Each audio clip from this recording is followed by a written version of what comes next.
ایک حدیث شریف میں آتا ہے کہ عمر رضی اللہ تعالیٰ عنہ سے یہ روایت ہے کہ عمل اس وقت تک آسمان اور زمین کے درمیان معلق رہتا ہے جب تک کہ نبی پاک صلی اللہ علیہ وسلم کے اوپر درود شریف نہ پڑھا جائے۔ یہی وجہ ہے کہ کچھ مشائخ یہ کہتے ہیں کہ اگر آپ نے دعا پڑھنی ہو، دعا مانگنی ہو، تو دعا مانگنے سے پہلے درود شریف پڑھ لیجئے اور پھر دعا مانگنے کے بعد درود شریف پڑھ لیجئے۔ اس کا فائدہ کیا ہوتا ہے؟ وہ کہتے ہیں یہ کوئی لازم وہ نہیں ہے کہ اس کے بعد ہوگی نہیں، لیکن as a added precaution.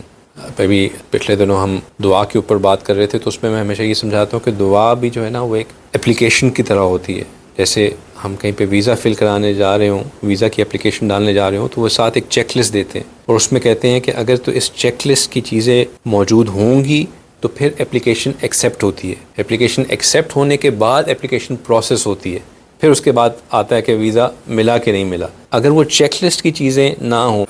Visa کے لیے ایک پکچر کی ریکوائرمنٹ ہوتی ہے کہ اس طرح کا بیک گراؤنڈ ہو، اس طرح کی آپ کی فیس اتنا ایریا کور کیا ہو، وہی میٹ نہ کر رہا ہو تو وہ اپلیکیشن ہی ریجیکٹ کر دیتے ہیں، اپلیکیشن پروسیس میں ہی نہیں ڈالتے۔ اسی طرح اگر آپ نے ویزا کے لیے اپلائی کیا ہو تو وہ کہتے ہیں کہ جتنی آپ ایڈیشنل انفارمیشن دے دیں گے، صرف بینک اسٹیٹمنٹ میں دیں، اگر آپ کے پاس کوئی پراپرٹی ہے اس کی بھی اسٹیٹمنٹ لگا دیں، آپ نے پچھلے ٹریول کیا ہوا ہے اس کی بھی انفارمیشن دے دیں، تو آپ کی اپلیکیشن میں تھوڑی سی زیادہ جان آ جائے گی، اس کو زیادہ ہوگا۔ تو یہ بالکل ویسے ہی ہے کہ اگر آپ اپنی دعا کو پیکج کر کے بھیجیں گے درود شریف کے اندر، تو وہ دعا قبول ہونا آسان ہو جائے گی۔ اس لیے چونکہ درود شریف بھی ایک دعا ہے، نبی پاک صلی اللہ علیہ وسلم پہ سلامتی کی دعا ہے، اللہ سبحانہ تعالیٰ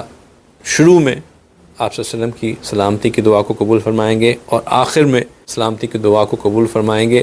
یہ بہت کم ہے کہ اللہ سبحانہ تعالیٰ پہلی اور آخری چیز کو قبول فرما لیں اور اس کے بیچ میں آنے والی چیز کو رد کر دیں۔ تو یہ اس لیے یہ جو پیکج کر کے دعا کو بھیجنا ہے، یہ فائدہ دیتی ہے۔